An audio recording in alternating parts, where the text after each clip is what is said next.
Daemon emperor के इस episode में हम देखते हैं एम्परर एल्डर को पीछे भेज देता है और उसे देखकर एल्डर सोच रहा होता है ये तो मुझे भी सरपास कर चुका है। और तभी ही 8th एल्डर जोर जोर से हंसने लगता है और कहता है 7th एल्डर, तुमने अपनी पूरी जिंदगी में बहुत सारे बुरे काम किए हैं और अब एक छोटा सा डेविल तुम्हारे साथ वही कर रहा है और इसे देखना सच में बहुत ही ज्यादा सेटिस्फाइंग है। और फिर एल्डर गुस्से से अटैक कर देता है, पर एम्परर बोलता है तुम अपनी एनर्जी वेस्ट मत करो, ये स्टूपिड अटैक मेरे पर काम नहीं करने वाला है। पर उसके सेंटीपीड एम्परर को छूते तक नहीं है और वहां से मुड़ जाते हैं और सीधे निंग पर अटैक करने जाते हैं, पर एम्परर सही वक्त पे वहां आ जाता है और उसे बचा लेता है। और ये देखकर एल्डर बोलता है तो ऐसी बात है, अब मैं समझ गया। माई डियर लिटिल जाओफान, मैंने आखिर तुम्हारी कमजोरी ढूंढ ही ली। पर जब हम माउंटेन पे मिले थे मैं तुम्हारा रूथलेस और सेल्फिश नेचर देखकर मैं भी डर गया था। और आज जब तुम यहाँ आए मुझे लगा था कि तुम मुझसे रिवेंज लेने आए हो, पर अब मैं समझा कि तुम तो इसके लिए आए हो। तो एम्परर बोलता है तो उससे क्या हुआ, तुम चाहे कुछ भी कर लो, तुम यहाँ मरने वाले हो।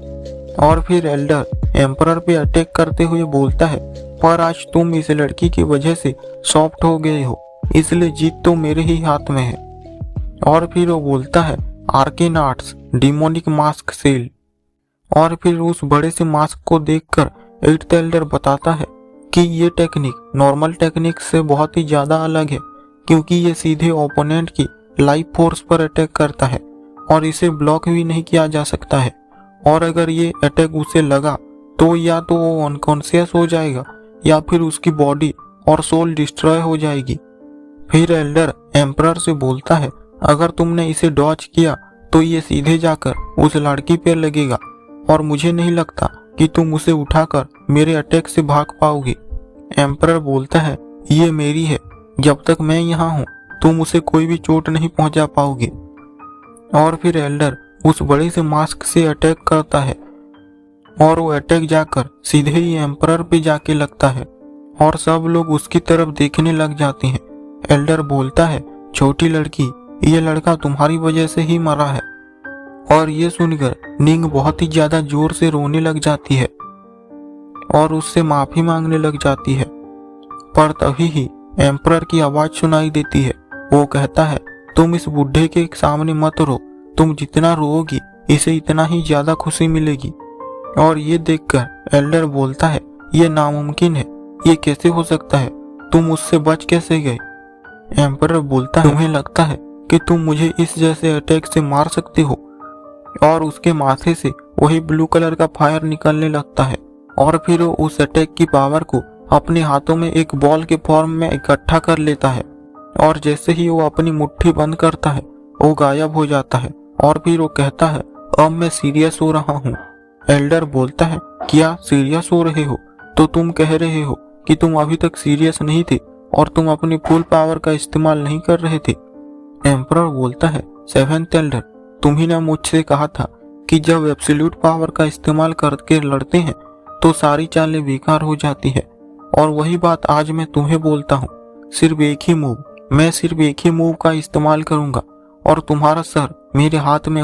तो एल्डर जोर से चिल्लाता है क्या बकवास है, तुम जब से आए हो जो भी तुमने किया है उसे देखकर लगता है कि जैसे तुम पहले से ही अपनी एब्सोल्यूट पावर का इस्तेमाल कर रहे हो और तुम्हें मेरी सबसे बड़ी स्कीम और सबसे ज्यादा स्ट्रेंथ से लड़ने के लिए अपनी फुल पावर का इस्तेमाल ही करना होगा। और 8th एल्डर भी बोल रहा होता है ये बहुत ही ज्यादा डरावना डेविल है और ये तो 7th एल्डर से भी ज्यादा इविल है। और मुझे सोचकर भी डर लगता है कि ये फ्यूचर में कहीं 7th एल्डर से भी ज्यादा टेरिफाइंग ना हो जाए। और उसके बाद एम्परर कहता है 7th एल्डर, अपने आप को तैयार कर लो, क्योंकि अभी तुम एक्सपीरियंस करने वाले हो एब्सोल्यूट पावर को।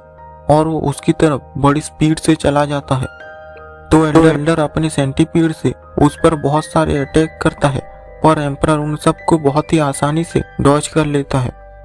और वो जैसे ही पास जाता है एल्डर अपने छुपे हुए सेंटीपीड से उस पर अटैक करता है, पर तभी एम्परर अपने चाइल्ड ब्लड को निकाल लेता है पर ये child of blood golden colour का होता है। और फिर चाइल्ड ऑफ ब्लड सेंटीपीड को एक ही बार में चकनाचूर कर देता है और उसके साथ ही एल्डर का एक हाथ भी पूरा उखाड़ देता है। फिर एम्परर उस पर अटैक करने बढ़ता है और दूसरी तरफ एल्डर भी अपना हथियार निकाल लेता है और बोलता है, तुम्हें लगता है कि तुम मुझे एक ही मूव में हरा सकती हो। पर तभी एम्परर एल्डर के हथियार को बिल्कुल ही तोड़ देता है और अपने हाथ को उसकी बॉडी के अंदर ही घुसा देता है और उसकी एनर्जी एल्डर की बॉडी को फाड़ते हुए बाहर निकलती है और वहां चारों तरफ अंधेरा हो जाता है और सब लोग बहुत ही ज्यादा हैरान होकर उसे देख रहे होते हैं। और फिर एम्परर अपने हाथ को एल्डर की बॉडी से निकालता है और उसे बहुत ही जोर से जमीन पर पटक देता है और इसे देखकर सब लोग हैरान हो गए होते हैं। फिर 8th एल्डर सोचता है, सिर्फ एक ही मूव में इसने एल्डर को हरा दिया। जिस 7th एल्डर से सारी फैमिलीज डरती थी, आखिर वो मारा गया। ये कैसा टेरिफाइंग मॉन्स्टर है। और एम्परर को देखकर यूमिंग वैली के सारे लोग वहां से भागने लग जाते हैं। तो एम्परर कहता है, यूमिंग वैली के लोग तो भागने में एक्सपर्ट ही हैं। और वो लड़का फिर से बच के भाग गया और फिर वो वहां से उड़कर सीधे निंग के पास जाता है और फिर उतरता है और निंग को सीधे ही पकड़ लेता है। और ये देखकर टियान बहुत ही ज्यादा भड़क जाता है और बोलता है, जाओ फान, तू ये क्या कर रहा है और तू इसे लेकर कहाँ जा रहा है। फिर 8th एल्डर 7th एल्डर को देखकर बोलता है, तुम टियान ही उनके सबसे बेस्ट फिगर्स में से एक थे और किसने सोचा था कि तुम्हारा अंत ऐसे होगा। और यहाँ टियान सोच रहा होता है, क्या 7th एल्डर को मारना काफी नहीं था जो ये जाओ फान निंग को भी लेके चला गया। फिर उसे 8th एल्डर कहता है, टियान उन सबको नीचे उतारो, हम उनके मेडिकल ट्रीटमेंट के लिए उन्हें जियान हू ले जाएंगे और अब से यूई फैमिली हमारी सब्सिडरी फैमिली होगी। और तुमने देखा था ना कि वो लड़का कितना ज्यादा खतरनाक है और फ्यूचर में वो और भी ज्यादा ताकतवर होगा। इन सब लोगों को वो बचाने आया था, इसलिए अगर हम इनकी मदद करेंगे तो उससे दोस्ती करने में बहुत ज्यादा आसानी होगी।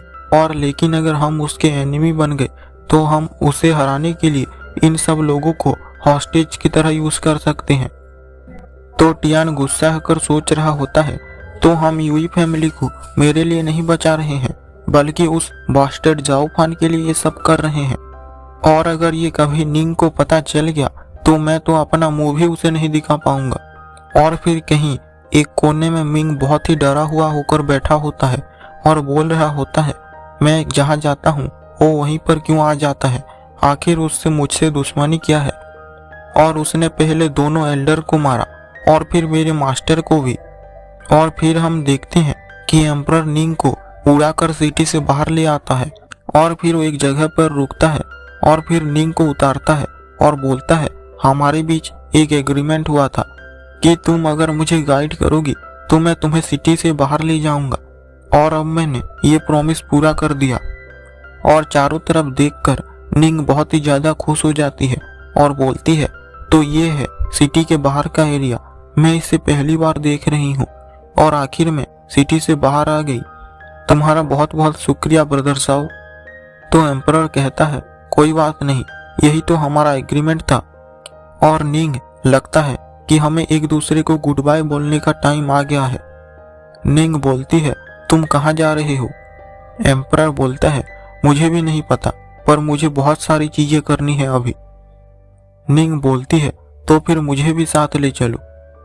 तो एम्परर बोलता है, नहीं, तुम्हारी अभी की स्ट्रेंथ के साथ तुम मेरे साथ नहीं आ सकती हो, तुम्हें मेरे साथ ले जाना बहुत ही ज्यादा डेंजरस है और तुम्हें अपनी फैमिली का भी तो ख्याल रखना है ना। और तुम्हारे साथ टियान भी तो है, वो जियान हू का बहुत ही ज्यादा ताकतवर आदमी है और जब तक तुम्हारे साथ जियान हू है तुम्हें यूमिंग वैली कुछ नहीं कर पाएगी और तुम्हें कोई भी प्रॉब्लम नहीं होगी। और फिर वो जाते हुए कहता है, तो अब मुझे चलना चाहिए।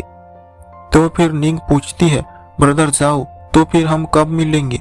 एम्परर कहता है, तब जब ये थंडर रिंग फिर से शाइन करेगी, तब वो पल होगा जब हम फिर से मिलेंगे। और यहीं पे ये एपिसोड एंड हो जाता है और उसी के साथ ही सीजन 1 भी एंड हो जाता है।